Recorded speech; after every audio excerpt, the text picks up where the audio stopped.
ಮತ್ತೆ ಏರಿಕೆ ಆಗುತ್ತಾ ಹಾಲಿನ ದರ ಅನ್ನುವಂಥ ಪ್ರಶ್ನೆ ಈಗ. ದರ ಏರಿಕೆಯ ಸುಳಿವು ನೀಡಿದ್ದಾರೆ ಸಿಎಂ ಸಿದ್ದರಾಮಯ್ಯ. ಹಾಲಿನ ದರ ಹೆಚ್ಚಳ ಮಾಡಿ ರೈತರಿಗೆ ಕೊಡೋಣ, ನಾನು ಇರೋದೇ ಬಡವರ ಪರವಾಗಿ, ಎಷ್ಟು ದರ ಹೆಚ್ಚಳ ಮಾಡ್ತೀವೋ ಎಲ್ಲವನ್ನು ಕೂಡ ರೈತರಿಗೆ ಕೊಡೋಣ ಅಂತ ಹೇಳಿದಾರಂತೆ. ನೋಡಿ, ಮಾಗಡಿಯಲ್ಲಿ ಸಚಿವ ರಾಜಣ್ಣಗೆ ಸೂಚನೆ ನೀಡಿದಾರಂತೆ ಸಿಎಂ. ವಿವಿಧ ಕಾಮಗಾರಿಗೆ ಚಾಲನೆ ವೇಳೆ ಸಿಎಂ ಮಾತನಾಡಿದ್ದಾರೆ. ಮತ್ತೆ ಏರಿಕೆ ಆಗುತ್ತಾ ಹಾಗಾದರೆ ಹಾಲಿನ ದರ ಅನ್ನುವಂಥದ್ದೇ ಪ್ರಶ್ನೆ. ಈಗಾಗಲೇ 1.5 ರೂಪಾಯಿ ಏರಿಕೆ ಆಗಿರುವಂಥದ್ದು. ಇದು ಒಂದು ರೀತಿಯಲ್ಲಿ ನೋಡಿ, ರೈತರು ಮಾರುವಂಥ ಹಾಲಿನ ದರ ಏರಿಕೆ ಆದರೆ ರೈತರಿಗೆ ಸಂತೋಷ, ಆದರೆ ಮತ್ತೊಂದು ಕಡೆ ಗ್ರಾಹಕರು ಕೊಂಡುಕೊಳ್ಳುವಂಥ ಹಾಲಿನ ಬೆಲೆ ಏರಿಕೆ ಆದರೆ ಗ್ರಾಹಕರಿಗೆ ಸಂಕಷ್ಟ. ಅದರಿಂದ ಬರುವಂಥ ಹಣವನ್ನು ರೈತರಿಗೆ ಕೊಟ್ಟು ಬಿಡೋಣ ಅಂತ. ಈಗ ಒಟ್ಟಲ್ಲಿ ಹೇಳಬೇಕು, ಹಾಲಿನ ದರ ಏರಿಕೆ ಆಗುತ್ತೆ, ಅದನ್ನು ಜನರಿಗೆ ಮುಟ್ಟಿಸಿ ಆಯಿತು, ಅದಕ್ಕೆ ವಿರೋಧಗಳು ಕೇಳಿ ಬರಬಾರ್ದು, ಅದಕ್ಕೋಸ್ಕರ ಏನು ಮಾಡೋಣ, ಆ ದುಡ್ಡನ್ನು ರೈತರಿಗೆ ಕೊಟ್ಬಿಡೋಣ ಅಂತ ಸಿದ್ದರಾಮಯ್ಯನವರು ಹೇಳಿದಾರಂತೆ. ಅದೇ ದುಡ್ಡನ್ನು, ಹಾಲಿನ ದರವನ್ನು ಹೆಚ್ಚಳ ಮಾಡಿ ಆ ಹಣವನ್ನು ರೈತರಿಗೆ ಕೊಡೋಣ, ನಾವು ಬಡವರ ಪರವಾಗಿ, ರೈತರ ಪರವಾಗಿ ಅಂತೇಳಿ ರಾಜಣ್ಣಗೆ ಸೂಚನೆಯನ್ನು ಕೊಟ್ಟಿದ್ದಾರಂತೆ ಸಿದ್ದರಾಮಯ್ಯನವರು. ವಿವಿಧ ಕಾಮಗಾರಿಗಳಿಗೆ ಚಾಲನೆ ಇತ್ತು, ಇವತ್ತು ಚಾಲನೆ ಮಾಡೋದಕ್ಕೆ ಅವರು ಬಂದಿದ್ದರು. ಈ ಸಂದರ್ಭದಲ್ಲಿ ಮಾತನಾಡಿದ್ದಾರಂತೆ. ಗ್ರಾಹಕರಿಗೆ ಮತ್ತೆ ಶಾಕ್ ಎದುರಾಗುತ್ತಾ? ಈಗ ಆಲ್ರೆಡಿ ಪೆಟ್ರೋಲ್ ಬೆಲೆ ಏರಿಕೆ ಆಗಿದೆ, 2 ರೂಪಾಯಿ ಪೆಟ್ರೋಲ್ ಬೆಲೆ ಏರಿಕೆ ಆಗಿದೆ. ಈಗ ಆಲ್ರೆಡಿ ಗ್ರಾಹಕರು ಈ ಬಗ್ಗೆ ಬೇಸರವನ್ನು ಹೊರಹಾಕ್ತಿದ್ದಾರೆ. ಈ ನಡುವೆ ಮೊನ್ನೆ ಅಷ್ಟೇ ಹಾಲಿನ ದರವೂ ಕೂಡ ಏರಿಕೆ ಆಗಿತ್ತು. ಹಾಲು, ಮೊಸರು 1 ಲೀಟ್ರು, ಅರ್ಧ ಲೀಟ್ರು, ನೋಡು, ಅರ್ಧ ಲೀಟ್ರಿಗೂ 2 ರೂಪಾಯಿ ಜಾಸ್ತಿ ಆಗಿತ್ತು, 1 ಲೀಟ್ರಿಗೂ 2 ರೂಪಾಯಿ ಜಾಸ್ತಿ ಆಗಿತ್ತು.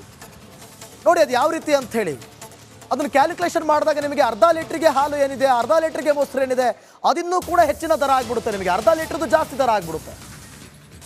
ಈ ಚಾಣಾಕ್ಷತನವನ್ನು ಯೂಸ್ ಮಾಡಿಕೊಂಡು ಹಾಲಿನ ದರ ಆಗಲಿ, ಮೊಸರಿನ ದರ ಆಗಲಿ ಏರಿಸಿದ್ರು. ಗ್ರಾಹಕರಿಗೆ ಇದು ಪೆಟ್ಟು. ಆದರೆ ಈಗ ಮತ್ತೆ ಹಾಲಿನ ದರವನ್ನು ಮತ್ತಷ್ಟು ಏರಿಕೆ ಮಾಡೋದು ಅಂತಂದರೆ ಅದು ಗ್ರಾಹಕರಿಗೆ ಮತ್ತೆ ಶಾಕ್ ಎದುರಾಗುವಂಥ ಸಾಧ್ಯತೆ ಇದೆ.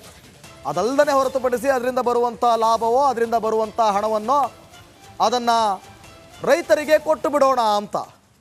ರೈತರಿಗೆ ಈಗ ಅದು ಹಣವನ್ನು ಕೊಡ್ತಾರಲ್ಲ, ಈಗ ಹಾಲು ಮಾರಾಟ ಮಾಡೋರಿಗೆ ಡೈರಿಯಲ್ಲಿ, ರೈತರಿಗೆ ಒಂದಷ್ಟು ಕೊಟ್ಬಿಡೋಣ, ಅವ್ರಿಗೆ ಹಸುವಿನ ಆರೈಕೆಗಾಗಿಯೋ ಅಥವಾ ಫೀಲ್ಡ್ಸ್ಗಾಗಿಯೋ ಮತ್ತೊಂದು ಮಗದೊಂದು ಹಸುವಿನ ಆಹಾರಕ್ಕಾಗಿಯೋ ಏನೋ ಒಟ್ಟಿನಲ್ಲಿ ಹಣವನ್ನು ಕೊಡಬೇಕು. ದರ ಏರಿಕೆಯ ಸುಳಿವನ್ನು ನೀಡಿದ್ದಾರೆ ಸಿದ್ದರಾಮಯ್ಯ. ಇದರಿಂದ ಗ್ರಾಹಕರಿಗೆ ಶಾಕ್ ಆಗುವಂಥ ಸಾಧ್ಯತೆ ಇದೆ. ಈ ಬಗ್ಗೆ ಮತ್ತಷ್ಟು ಮಾಹಿತಿಯನ್ನು ಕೊಡ್ತಾರೆ ನಮ್ಮ ರಾಮನಗರ ಪ್ರತಿನಿಧಿ ಮಹಾದೇವ್ ಸ್ವಾಮಿ. ಫೋನ್ ಸಂಪರ್ಕದಲ್ಲಿದ್ದಾರೆ, ಲೈವ್ನಲ್ಲಿದ್ದಾರೆ. ಮಹಾದೇವ್ ಸ್ವಾಮಿ, ಹಾಲಿನ ದರ ಏರಿಕೆ ಆಗುವಂಥ ಸಾಧ್ಯತೆ ಇದೆಯಾ? ಡೀಟೇಲ್ಸ್ ಕೊಡೋದಾದರೆ ಏನು ಹೇಳ್ತಾರೆ ಸಿದ್ದರಾಮಯ್ಯನವರು, ಏನಂದ್ರು?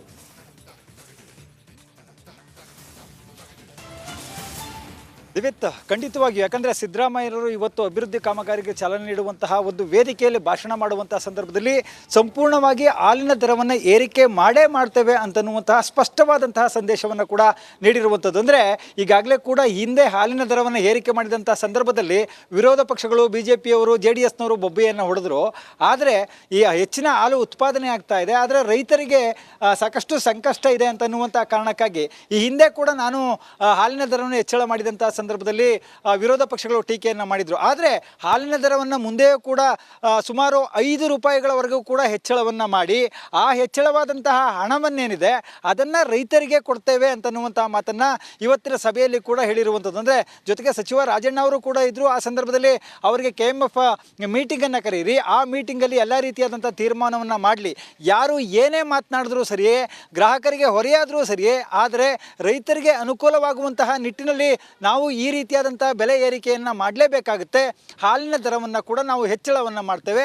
ಆ ಎಷ್ಟು ದರವನ್ನು ನಾವು ಹೆಚ್ಚಳವನ್ನು ಮಾಡ್ತೇವೆ ಅಷ್ಟು ಹಣವನ್ನು ಕೂಡ ರೈತರಿಗೆ ಕೊಡ್ತೇವೆ ಅಂತನ್ನುವಂತಹ ಮಾತನ್ನು ಕೂಡ CM ಸಿದ್ದರಾಮಯ್ಯನವರ ಹೇಳಿರುವಂಥದ್ದು. ಹಾಗಾಗಿ ಬಹುತೇಕ ಗ್ರಾಹಕರಿಗೆ ಹಾಲಿನ ಏನು ಹೆಚ್ಚಳದ ದರದ ಬಿಸಿ ಖಂಡಿತವಾಗಿ ತಟ್ಟುವಂತಹ ಸಾಧ್ಯತೆ ಇದೆ.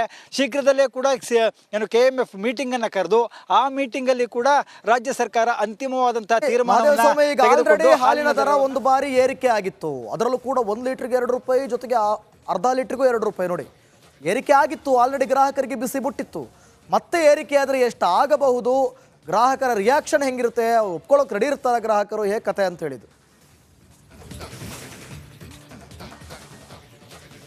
ದಿವಿತ್, ಈಗಾಗಲೇ ಕೂಡ ಹಾಲಿನ ದರವನ್ನು ಹೆಚ್ಚಳ ಮಾಡಿದಂಥ ಸಂದರ್ಭದಲ್ಲೂ ಕೂಡ ಗ್ರಾಹಕರು ಕೂಡ ಸಾಕಷ್ಟು ಏನು ಕಾಂಗ್ರೆಸ್ ಸರ್ಕಾರದ ವಿರುದ್ಧ ಅಸಮಾಧಾನವನ್ನು ಕೂಡ ವ್ಯಕ್ತಪಡಿಸಿದ್ರು. ಯಾಕಂದರೆ ನಾವು 50 ml ಹಾಲನ್ನು ಹೆಚ್ಚಳ ಮಾಡಿ ಏನು ಆ ಹೆಚ್ಚಳ ಮಾಡಿರುವಂತಹ ಹಾಲಿಗೆ ಮಾತ್ರ ನಾವು ಹಣವನ್ನು ಹೆಚ್ಚುವರಿಯಾಗಿ ತೆಗೆದುಕೊಳ್ತಿದ್ದೇವೆ ಅಂತನ್ನುವಂಥ ಮಾತನ್ನು ಕಾಂಗ್ರೆಸ್ ಸರ್ಕಾರದ ಏನು ಸಚಿವರುಗಳು ಕೂಡ ಹೇಳ್ತಾ ಇದ್ರು. ಆದರೆ ನಾವು ಹಾಲಿನ ದರವನ್ನು ಹೆಚ್ಚಳ ಮಾಡಿ ಅಂತ ಯಾರು ಕೇಳಿದ್ರು ಅಂತನ್ನುವಂಥ ಮಾತನ್ನು ಸಾರ್ವಜನಿಕ ವಲಯದಲ್ಲಿ ವ್ಯಕ್ತವಾಗಿತ್ತು. ಆದರೆ ಈ ನಡುವೆಯೂ ಕೂಡ ಸಾಕಷ್ಟು ಟೀಕೆಗಳು ವ್ಯಕ್ತವಾಗಿದ್ದರ ನಡುವೆಯೂ ಕೂಡ ರೈತರಿಗೆ ಹೆಚ್ಚಿನ ಹಣವನ್ನು ನೀಡ್ತೇವೆ ಅಂತನ್ನುವಂಥ ಭರವಸೆಯನ್ನು ನೀಡುವ ಮುಖಾಂತರವಾಗಿ ಹಾಲಿನ ದರವನ್ನು ಹೆಚ್ಚಳ ಮಾಡ್ತಾರೆ. ಅದು ಗ್ರಾಹಕರ ಮೇಲೆ ಖಂಡಿತವಾಗಿಯೂ ಹೊರೆಯಾಗುತ್ತೆ. ಆದರೆ ಹೆಚ್ಚಳವಾದಂತಹ ಹಣವನ್ನು ನಿಜವಾಗಿಯೂ ಕೂಡ ರೈತರಿಗೆ ಕೊಡ್ತಾರಾ ಸರ್ಕಾರ ಅಂತನ್ನುವಂಥದ್ದು ಇಲ್ಲಿ ಪ್ರಶ್ನೆ ಆಗಿರುವಂಥದ್ದು. ಒಂದು ವೇಳೆ ರೈತರಿಗೆ ನೀಡಿದಂಥ ಸಂದರ್ಭದಲ್ಲಿ ಅದು ಒಂದಷ್ಟು ರೈತರಿಗೆ ಅನುಕೂಲ ಆಗುತ್ತೆ. ಆದರೆ ಕೇವಲ ಅದನ್ನು ನಾಮಕಾವಸ್ಥೆಗೆ ಮಾಡಿ ರೈತರ ಹೆಸರನ್ನು ಹೇಳಿಕೊಂಡು ಏನಾದರೂ ಹಾಲಿನ ದರವನ್ನು ಹೆಚ್ಚಳ ಮಾಡಿ ಅದರ ಗ್ರಾಹಕರ ಮೇಲೆ ಹೊರೆಯಾಗುವಂತಹ ಸಾಧ್ಯತೆಗಳು ಕೂಡ ಇರುತ್ತೆ. ಜೊತೆಗೆ ಗ್ಯಾರಂಟಿ ಯೋಜನೆಗಳಿಂದ ಈಗಾಗಲೇ ಕೂಡ ಸರ್ಕಾರದಲ್ಲಿ ಹಣವಿಲ್ಲ ಅಂತನ್ನುವಂಥ ಮಾತುಗಳೇನಿದೆ ಅದನ್ನು ಸರಿದೂಗಿಸುವ ಒಂದು ಪ್ರಯತ್ನಕ್ಕೆ ರಾಜ್ಯ ಸರ್ಕಾರ ಮುಂದಾಗಿದೆಯಾ ಅಂತನ್ನುವಂಥದ್ದು ಇಂದಿನ ಮಾತಿನಲ್ಲಿ ಸ್ಪಷ್ಟವಾಗಿ ಗೋಚರವಾಗುವಂಥದ್ದು. ದಿವಿತ್. ಓಕೆ, ಥ್ಯಾಂಕ್ ಯು ಮಹದೇವ ಸ್ವಾಮಿ ನಿಮ್ಮೆಲ್ಲ ಮಾಹಿತಿಗಾಗಿ.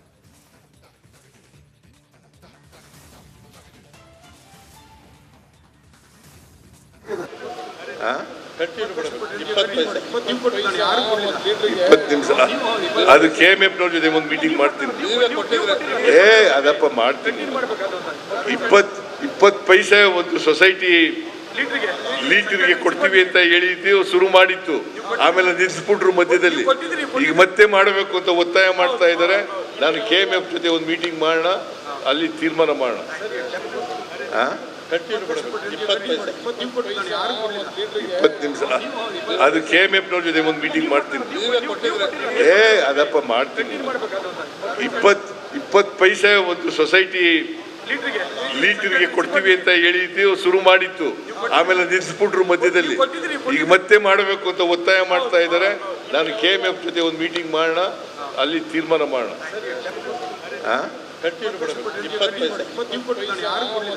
20 ನಿಮಿಷ. ಅದು KMF ನವ್ರ ಜೊತೆ ಒಂದು ಮೀಟಿಂಗ್ ಮಾಡ್ತೀನಿ. ಅದಪ್ಪ ಮಾಡ್ತೀನಿ. 20 ಪೈಸೆ ಒಂದು ಸೊಸೈಟಿ ಲೀಟರ್ಗೆ ಕೊಡ್ತೀವಿ ಅಂತ ಹೇಳಿದ್ದು ಶುರು ಮಾಡಿತ್ತು. ಆಮೇಲೆ ನಿಲ್ಲಿಸ್ಬಿಟ್ರು ಮಧ್ಯದಲ್ಲಿ. ಈಗ ಮತ್ತೆ ಮಾಡಬೇಕು ಅಂತ ಒತ್ತಾಯ ಮಾಡ್ತಾ ಇದ್ದಾರೆ. ನಾನು KMF ಜೊತೆ ಒಂದು ಮೀಟಿಂಗ್ ಮಾಡೋಣ, ಅಲ್ಲಿ ತೀರ್ಮಾನ ಮಾಡೋಣ. 20 ನಿಮಿಷ.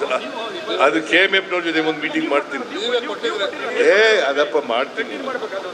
20 ಪೈಸೆ ಒಂದು ಸೊಸೈಟಿ ಲೀಟರ್ಗೆ ಕೊಡ್ತೀವಿ ಅಂತ ಹೇಳಿದ್ದು ಶುರು ಮಾಡಿ. ಮತ್ತೆ ಏರಿಕೆ ಆಗುತ್ತಾ ಹಾಲಿನ ದರ ಅನ್ನುವಂಥ ಪ್ರಶ್ನೆ ಈಗ. ದರ ಏರಿಕೆಯ ಸುಳಿವು ನೀಡಿದ್ದಾರೆ ಸಿಎಂ ಸಿದ್ದರಾಮಯ್ಯ. ಹಾಲಿನ ದರ ಹೆಚ್ಚಳ ಮಾಡಿ ರೈತರಿಗೆ ಕೊಡೋಣ, ನಾನು ಇರೋದೇ ಬಡವರ ಪರವಾಗಿ, ಎಷ್ಟು ದರ ಹೆಚ್ಚಳ ಮಾಡ್ತೀವೋ ಎಲ್ಲವನ್ನು ಕೂಡ ರೈತರಿಗೆ ಕೊಡೋಣ ಅಂತ ಹೇಳಿದಾರಂತೆ. ನೋಡಿ, ಮಾಗಡಿಯಲ್ಲಿ ಸಚಿವ ರಾಜಣ್ಣಗೆ ಸೂಚನೆ ನೀಡಿದಾರಂತೆ ಸಿಎಂ. ವಿವಿಧ ಕಾಮಗಾರಿಗೆ ಚಾಲನೆ ವೇಳೆ ಸಿಎಂ ಮಾತನಾಡಿದ್ದಾರೆ. ಮತ್ತೆ ಏರಿಕೆ ಆಗುತ್ತಾ ಹಾಗಾದರೆ ಹಾಲಿನ ದರ ಅನ್ನುವಂಥದ್ದೇ ಪ್ರಶ್ನೆ. ಈಗಾಗಲೇ 1.5 ರೂಪಾಯಿ ಏರಿಕೆ ಆಗಿರುವಂಥದ್ದು. ಇದು ಒಂದು ರೀತಿಯಲ್ಲಿ ನೋಡಿ, ರೈತರು ಮಾರುವಂಥ ಹಾಲಿನ ದರ ಏರಿಕೆ ಆದರೆ ರೈತರಿಗೆ ಸಂತೋಷ. ಆದರೆ ಮತ್ತೊಂದು ಕಡೆ ಗ್ರಾಹಕರು ಕೊಂಡುಕೊಳ್ಳುವಂಥ ಹಾಲಿನ ಬೆಲೆ ಏರಿಕೆ ಆದರೆ ಗ್ರಾಹಕರಿಗೆ ಸಂಕಷ್ಟ. ಅದರಿಂದ ಬರುವಂಥ ಹಣವನ್ನು ರೈತರಿಗೆ ಕೊಟ್ಟು ಬಿಡೋಣ ಅಂತ. ಈಗ ಒಟ್ಟಲ್ಲಿ ಹೇಳಬೇಕು, ಹಾಲಿನ ದರ ಏರಿಕೆ ಆಗುತ್ತೆ, ಅದನ್ನು ಜನರಿಗೆ ಮುಟ್ಟಿಸಿ ಆಯಿತು, ಅದಕ್ಕೆ ವಿರೋಧಗಳು ಕೇಳಿ ಬರಬಾರ್ದು. ಅದಕ್ಕೋಸ್ಕರ ಏನು ಮಾಡೋಣ, ಆ ದುಡ್ಡನ್ನು ರೈತರಿಗೆ ಕೊಟ್ಬಿಡೋಣ ಅಂತ ಸಿದ್ದರಾಮಯ್ಯನವರು ಹೇಳಿದಾರಂತೆ. ಅದೇ ದುಡ್ಡನ್ನು ಹಾಲಿನ ದರವನ್ನು ಹೆಚ್ಚಳ ಮಾಡಿ ಆ ಹಣವನ್ನು ರೈತರಿಗೆ ಕೊಡೋಣ, ನಾವು ಬಡವರ ಪರವಾಗಿ ರೈತರ ಪರವಾಗಿ ಅಂತೇಳಿ ರಾಜಣ್ಣಗೆ ಸೂಚನೆಯನ್ನು ಕೊಟ್ಟಿದ್ದಾರಂತೆ ಸಿದ್ದರಾಮಯ್ಯನವರು.